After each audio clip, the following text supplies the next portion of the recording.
क्या आपको भी इंग्लिश बोलने में डर लगता है? आप इंग्लिश समझ लेते हैं लेकिन आप बोल नहीं पाते? क्या लोगों के सामने इंग्लिश बोलते समय आपका कॉन्फिडेंस खत्म हो जाता है? तो आज का ये वीडियो आपके लिए काफी हेल्पफुल हो सकता है। इस वीडियो में आज मैं आपको बताऊंगा कि आप कैसे बिना कोचिंग किए, बिना एक इंग्लिश एनवायरनमेंट के, बिना आप ज्यादा ग्रामर याद किए, आप फ्लुएंटली धीरे धीरे इंग्लिश बोलना कैसे सीख सकते हैं, इसके बारे में हम पूरी तरह डिटेल में डिस्कस करेंगे। और ये तरीका आपको इंग्लिश सीखने में सबसे बेस्ट होगा क्योंकि हम इसको बहुत ही सरल तरीके से, सबसे बेसिक लेवल से आप इसको सीख सकते हैं। और सबसे बड़ी खास बात, मैं आपको ऐसे मिस्टेक्स भी बताऊंगा जो आपको बिल्कुल नहीं करना है, जो खासकर ज्यादातर लोग इंग्लिश सीखने में करते हैं और इसके वजह से सालों साल से प्रैक्टिस करते हुए भी वो इंग्लिश नहीं सीख पाते हैं। तो आपसे रिक्वेस्ट है कि वीडियो को पूरा एंड तक देखने की कोशिश करें क्योंकि इसमें सारी चीजें बहुत इंपॉर्टेंट है और आप रियली अगर इंग्लिश स्पीकिंग के बारे में उसकी पूरी फंडामेंटल को जानना चाहते हैं तो ये आपके लिए एक बेस्ट वीडियो होगा। आज के समय में इंग्लिश सिर्फ एक लैंग्वेज नहीं है, एक स्किल है।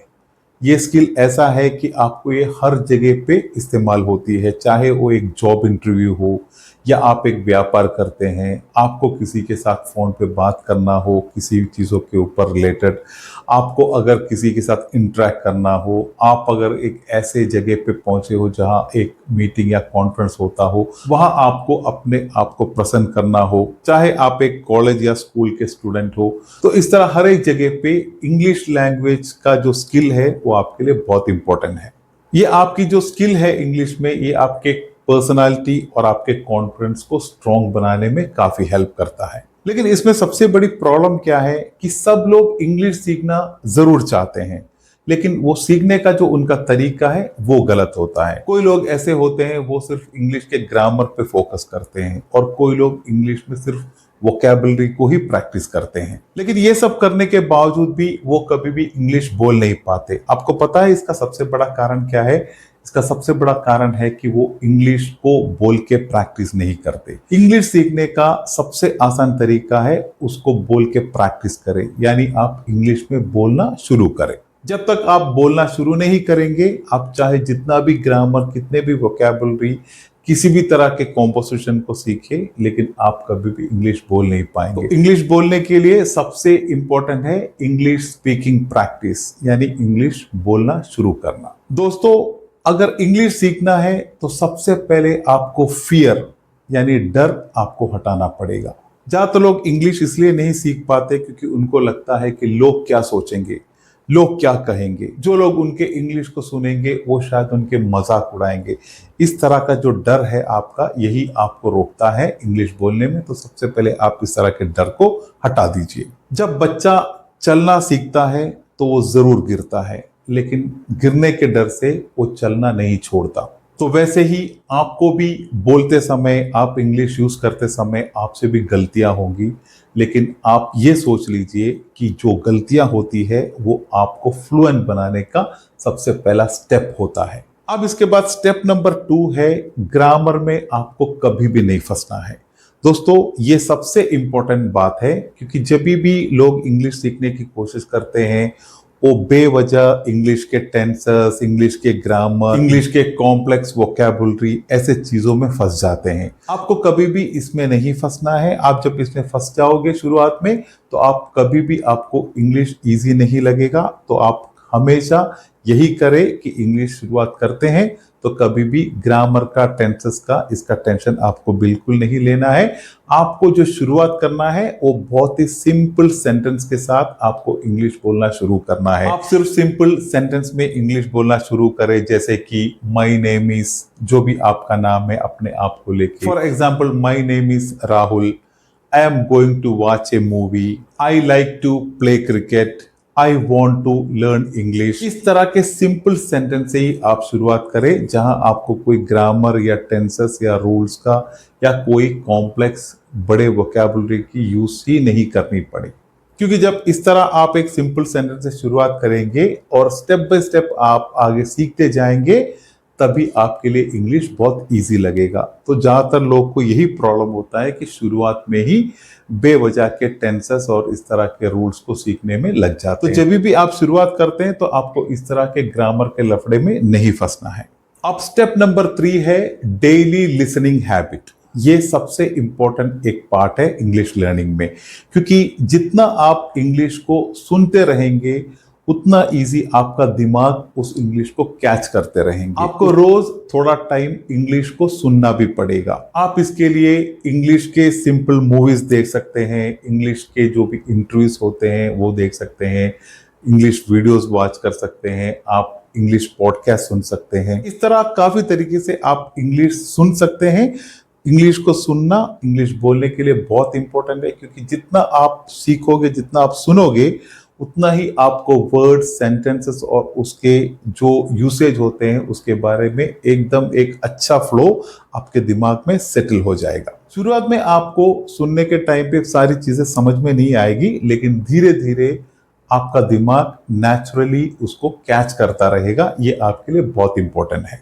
और इसके बाद अब स्टेप नंबर 4 है मिरर प्रैक्टिस टेक्निक। आप रोज मिनिमम 10 मिनट एक मिरर के सामने, एक आईने के सामने खड़े होकर इंग्लिश में बोले। आप किसी भी टॉपिक पर बात कर सकते हैं, जैसे कि आज का आपका दिन कैसा था, आपने क्या सीखा, आपके गोल क्या है आगे जाके। तो इस तरह जो भी आपको सही लगता है एक टॉपिक आप खुद चुनिए और उसमें आप एक 10 मिनट मिरर के सामने बात करें। शुरुआत में आप अटकेंगे, आपसे गलतियां होगी, लेकिन धीरे धीरे ये आपका एक हैबिट बन जाएगा और आपको एक अच्छी कॉन्फिडेंस इससे जनरेट हो जाएगी। और इस तरह जब आपका कॉन्फिडेंस बढ़ने लगेगा तो आप कोई भी जगह पे, कैसे भी माहौल में, कितने लोगों के भी सामने आपको इंग्लिश बोलने में कभी कोई प्रॉब्लम नहीं आएगी। और ये सबसे इफेक्टिव एक मेथड है इंग्लिश बोलने के लिए और इंग्लिश को प्रैक्टिस करने के लिए, जिसको हम मिरर टेक्निक कहते हैं।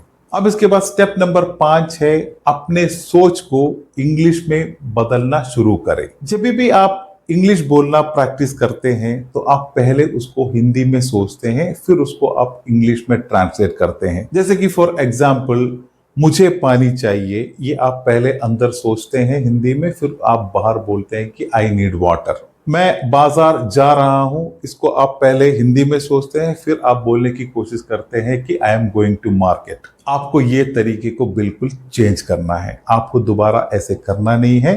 आपको डायरेक्ट वही चीजों को इंग्लिश में ही सोचना है। आप इंग्लिश में ही उसको सोचे और इंग्लिश में ही बोलने की कोशिश करें। तो ऐसा करने से क्या होगा, धीरे धीरे आपका जो ब्रेन है, आपका जो दिमाग है, ट्रांसलेशन करने की आदत को छोड़ देगा। ऐसे करने से क्या होगा कि आपका जो इंग्लिश स्पीकिंग की जो फ्लुएंसी है वो बहुत तेज से बढ़ने लगती है। और जो भी लोग इंग्लिश बोलने में फ्लुएंट नहीं होते हैं, उनको फ्लुएंट ना होने का ये सबसे बड़ा कारण होता है कि वो इंग्लिश को पहले हिंदी में सोचते हैं या उनके खुद के लैंग्वेज में सोचते हैं, फिर उसको इंग्लिश में ट्रांसलेट करके बोलने की कोशिश करते हैं। तो ये आदत को आपको परमानेंटली हटाना है। तो ये 5 स्टेप इतने इंपॉर्टेंट है कि आप अगर इस लेवल पे प्रैक्टिस करेंगे तो आपको, अगर जितना भी आपको इंग्लिश नहीं आती हो, आप एक बेसिक से शुरू करते हैं, आप एक बिगिनर है, तो आप बहुत अच्छी तरह, बहुत सिंपल तरीके से धीरे धीरे आप आपके इंग्लिश लैंग्वेज को इम्प्रूव कर सकते हैं।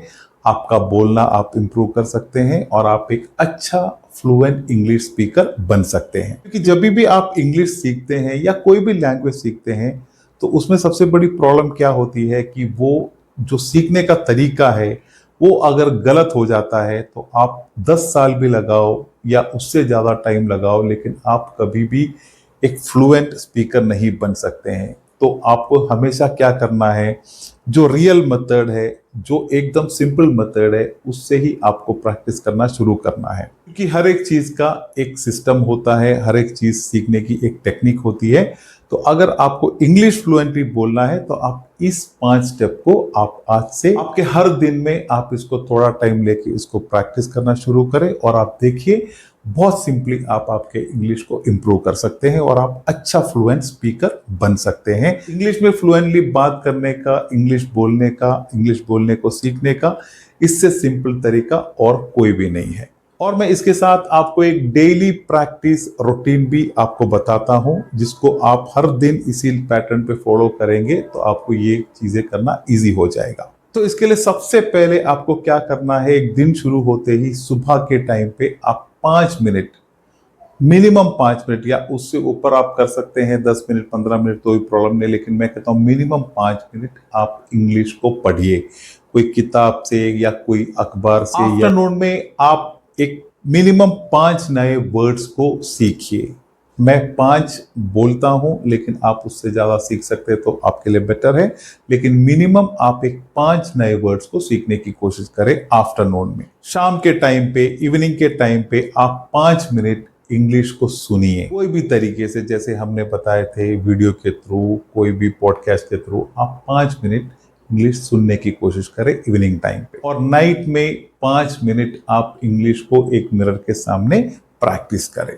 अगर आप मिनिमम एक 30 दिन इस तरह इंग्लिश को प्रैक्टिस करेंगे तो मैं कहता हूं आपका जो कॉन्फिडेंस है, आपका जो पर्सनालिटी है इंग्लिश बोलने का आपका जो स्पीड है, आपका फ्लुएंसी है, ये सब कुछ इंप्रूव हो जाएगा। तो आपको जो 5 स्टेप मैंने बताए थे पहले, वो 5 स्टेप को फॉलो करना है और हर दिन इस तरह सुबह, आफ्टरनून, इवनिंग और नाइट में 5-5 मिनट आपको इस तरह प्रैक्टिस भी करना है। तो इस तरीके से आप आपके इंग्लिश को बहुत अच्छी तरह फ्लुएंटली इंप्रूव कर सकते हैं। अगर आपको वीडियो अच्छी लगी हो तो जरूर एक लाइक कर दें, और कुछ भी आपको इसके रिलेटेड डाउट हो तो आप प्लीज कमेंट में मुझसे शेयर कर सकते हैं और मैं आपको क्लियरली उसका रिप्लाई भी कर दूंगा। तो मिलते हैं इस तरह एक बेस्ट इंग्लिश टॉपिक में, तब तक इंग्लिश बोलते रहे और कॉन्फिडेंट रहे।